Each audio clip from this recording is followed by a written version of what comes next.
Focus on improving yourself, not proving yourself to others. So isa namang magandang topic mga ka-mindset no na magandang pag-usapan. Kasi dito kasi lumalabas or naiimbento ang salitang balat kayo, social climber. So kasi marami kasing tao ang nagpo-focus sa kung ano ang sasabihin, kung ano ang pananaw, o kung ano ang magiging komento sa kanila ng mga taong nakapaligid sa kanila.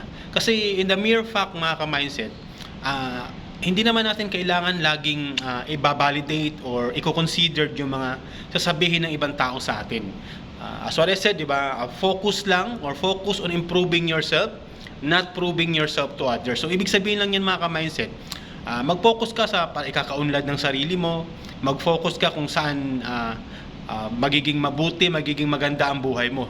Huwag kang mag-focus doon sa kung ano yung magiging feedback sa ng tao, kung ano yung magiging komento o ano magiging anong sasabihin sa ng ibang tao. Kasi nga kung doon ka magpo-focus mga ka-mindset, well definitely mahirapan kang umangat, mahirapan kang umunlad o mahirapan kang magkaroon ng self-improvement. Kasi especially, di ba? May mga taong social climber masyado, kumbaga bibilhin lahat ng ganito, bibilhin ang ganyan, kahit hindi naman kailangan. So end of the day or end up, sino bang mahihirapan? Sila din. Minsan dumarating sa time na nagkakautang-utang para lang sabihin sa ibang tao na meron silang ganito, meron silang ganyan. So aside from that, aside sa pagiging social climber ng isang tao, yung pagiging balat kayo, yun nga, kasi nga ayaw nila nang may masasabi sa kanilang ibang tao, ayaw nilang may masabing masama o hindi maganda sa kanilang ibang tao. So doon lumalabas yung pagiging o pagkakaroon ng balat kayo ng isang tao. It means hindi siya nagiging totoo sa kanyang sarili. Kasi nga nagpo-focus lang siya kung anong sasabihin sa kanya ng ibang tao o anong magiging komento sa kanya ng ibang tao. So simple lang mga ka-mindset, di ba?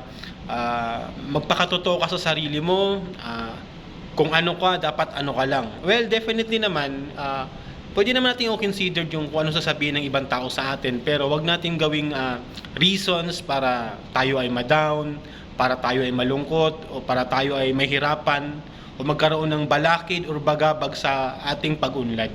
Okay, as what I said, hanggat wala kang, ito lagi ko itong sinasabi mga ka-mindset, hanggat wala kang ginagawang masama, wala kang ginagawang mali, wala kang inaapakan tao, wala kang inaapakang dignidad, wala kang kinukuhang kaligayahan sa ibang tao, mag-focus ka lang sa sarili mo, sa pag-unlad ng sarili mo, doon pa lang tama ka, doon pa lang panalo ka na. Kaya again mga ka-mindset, iwasan ang pagiging balat kayo, iwasan ang pagiging isang social climber. Kung ano ka, dapat ano ka. Dapat tanggapin ka ng mga tao kung sino ka at ano ka talaga. Okay, so yun lang mga ka-mindset. Focus on improving yourself, not proving yourself to others. So sana may natutunan uli mga ka-mindset ha. Pwede niyo po siyang i-share mga ka-mindset. So mindset is power.